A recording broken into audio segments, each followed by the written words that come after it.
আপনি মুসলিম থাকেন।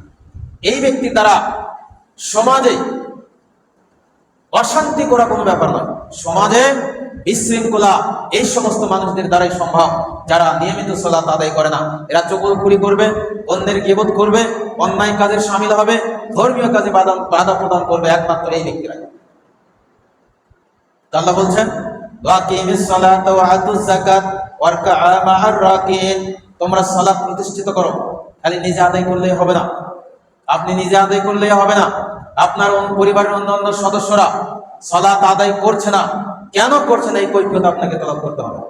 আল্লাহ নবী বলেছেন ছেলে মেয়ের বয়স যখন 7 হবে তখন তাকে সালাতের প্রশিক্ষণ দিতে হবে, সালাতের নিয়ম, সালাতের তাকিদ দিতে হবে। 10 বছর বয়স হলেই সালাতের জন্য তাকে প্রহার করতে হবে, যদি কথা না শুনে বাড়ি থেকে বের করে দিতে হবে। তা আমরা মুসলিম হওয়ার পরে আপনার আমার ছেলে মেয়েকে কতটুকু শাসন করি যে সালাত আদায় কেন করবে না, এই যে সালাত আদায় করে না, যদি জুমার দিন সালাত আদায় করি, শত শত মুসলিম, শত শত মুসল্লি জুমা থেকে গিয়ে বিড়ি সিগারেট টানে। যে আলোচনাগত করেছি, একদিন ধূমপান করলে, একদিন নিষেধাজ্ঞ দ্রব্য পান করলে